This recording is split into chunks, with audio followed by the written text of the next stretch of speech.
Hello students, good morning. मैं संजीव कुमार गुप्ता। इस video में आज आप लोग को बताऊंगा कि एक्सेलरेशन जो है क्या होता है, एक्सेलरेशन को कैसे हम लोग डिफाइन करेंगे। तो पिछले वीडियो में हम लोग स्पीड और वेलोसिटी के बारे में पढ़े थे, जिसमें बताए थे कि स्पीड जो होता है उसमें सिर्फ मैग्नीट्यूड होता है, डायरेक्शन की चर्चा उसमें नहीं होती है, जबकि जो वेलोसिटी होता है उसमें मैग्नीट्यूड और डायरेक्शन दोनों होता है। यानी वेलोसिटी जो होता है वो हमारा वेक्टर क्वांटिटी होता है। तो याद रखिएगा, चूँकि वेलोसिटी जो होता है वो वेक्टर क्वांटिटी है, यानी वेलोसिटी चेंज होगा यदि उसका मैग्नीट्यूड चेंज हो जाए या फिर उसका डायरेक्शन चेंज हो जाए। किसी भी मूविंग बॉडी का यदि स्पीड चेंज हो जाए या फिर उसका डायरेक्शन भी अगर चेंज हो रहा है तो हम कहेंगे कि उस बॉडी का जो वेलोसिटी है वो चेंज हो रहा है। जैसे यहाँ देखिए, मान लीजिए कि कोई सर्कुलर जो है पाथ है, इस सर्कुलर पाथ पर कोई बॉडी जो है यहाँ मूव कर रहा है 20 मीटर पर सेकेंड के स्पीड से यह जो है मूव कर रहा है। इसका जो स्पीड है वो कांस्टेंट है, यानी यहाँ भी 20 मीटर पर सेकेंड इसका स्पीड है, यहाँ भी है, यहाँ भी है, यहाँ भी है, यहाँ भी है। तो यहाँ चूँकि प्रत्येक पॉइंट पर इसका स्पीड 20 मीटर पर सेकेंड ही है, तो हम कह सकते हैं कि यहाँ जो इसका स्पीड है वो यूनिफॉर्म स्पीड है। लेकिन क्या यहाँ वेलोसिटी भी इस जो पाथ है, इस पाथ पर इसका जो वेलोसिटी है वो क्या वो भी यूनिफॉर्म है? तो नहीं, वेलोसिटी जो है वो यूनिफॉर्म नहीं है। इसलिए नहीं है क्योंकि मैग्नीट्यूड तो सब पॉइंट पर सेम है, 20 मीटर पर सेकेंड, 20 मीटर पर सेकेंड, ऑल जो पॉइंट्स हैं इस सर्कुलर पाथ पर, सभी पॉइंट्स पर आपका जो मैग्नीट्यूड है वो 20 मीटर पर सेकेंड ही है। लेकिन प्रत्येक पॉइंट पर इसका डायरेक्शन जो है, जो भी बॉडी यहाँ मूव कर रहा है उसका डायरेक्शन प्रत्येक पॉइंट पर चेंज हो रहा है। जैसे इस पॉइंट पर यदि हम चर्चा करें तो इस पॉइंट पर जो डायरेक्शन होगा बॉडी का, वो डायरेक्शन इस पॉइंट के टेंजेंट के डायरेक्शन में होता है। यहाँ बात करें तो इस पॉइंट के टेंजेंट के डायरेक्शन में होता है, यहाँ बात करें तो इस पॉइंट के टेंजेंट के डायरेक्शन में होता है। यानी कहने का मतलब प्रत्येक पॉइंट पर जो है बॉडी का जो डायरेक्शन है वो चेंज हो रहा है। तो हम कह सकते हैं कि ये स्पीड जो स्पीड तो यूनिफॉर्म है, लेकिन इसका वेलोसिटी जो है कॉन्टिन्यूसली चेंज हो रहा है। तो स्पीड यूनिफॉर्म है, लेकिन यहाँ वेलोसिटी की यदि बात करें तो यह यूनिफॉर्म नहीं है। वेलोसिटी चेंज होगा यदि उसका मैग्नीट्यूड चेंज हो या फिर उसका डायरेक्शन चेंज हो। तो चलिए अब हम लोग चर्चा करेंगे एक्सेलरेशन का, कि एक्सेलरेशन को हम लोग कैसे डिफाइन करते हैं।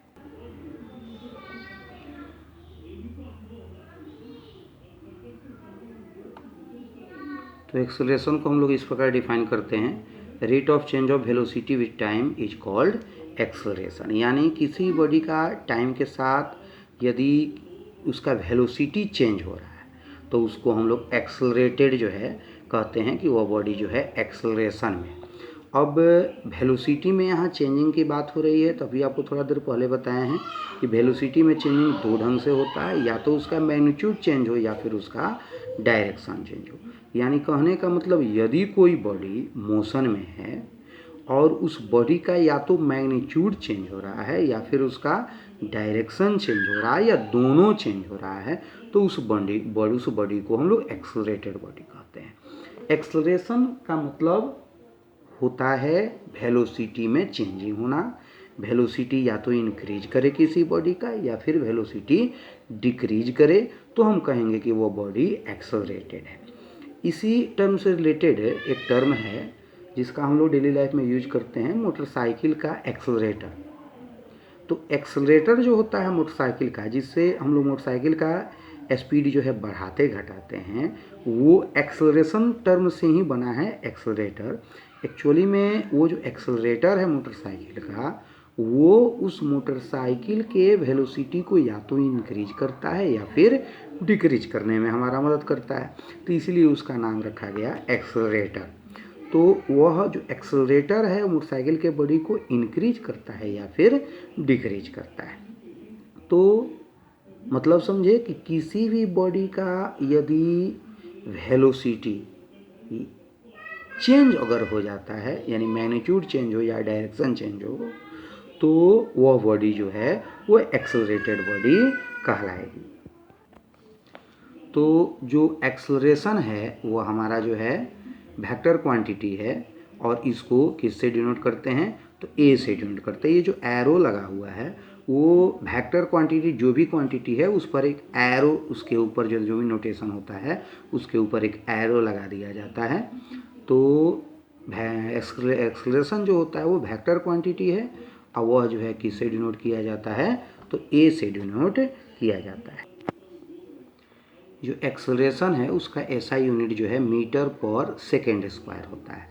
अभी आपको बताया कि एक्सेलरेशन क्या है, तो change in velocity with time है, इसलिए एक्सेलरेशन इज इक्वल टू क्या हो जाता है, तो change in velocity by time taken. अब चेंज इन वेलोसिटी का मतलब क्या हुआ, तो final velocity minus initial velocity या बाई टाइम टेकन हुआ। जो फाइनल वेलोसिटी है उसको हम v2 लिखते हैं, और इनिशियल वेलोसिटी को इसको v1 लिखे हैं। एक्चुअली में जो फाइनल वेलोसिटी है उसको v द्वारा डिनोट किया जाता है, और जो इनिशियल वेलोसिटी है उसको u के द्वारा डिनोट किया जाता है। एक्सेलरेशन a है, यानी a इज इक्वल टू हो जाता है v minus you by T हो जाता है। तो ये हमारे एक्सेलरेशन का फॉर्मूला हो गया। जब भी किसी बॉडी का एक्सेलरेशन निकालना होगा तो उसके फाइनल वेलोसिटी में से इनिशियल वेलोसिटी को माइनस करेंगे, और जो टाइम टेकन होगा उसे डिवाइड करेंगे, तो हमारा एक्सेलरेशन निकल जाएगा। अब इस यूनिट की थोड़ा बात कर लेते हैं हम लोग, मीटर पर सेकेंड स्क्वायर। एक्चुअली में जो ए इक्वल टू आया है v minus you by T, अगर इस v का यूनिट देखा जाए तो मीटर पर सेकेंड, इस u का यूनिट देखा जाए तो मीटर पर सेकेंड।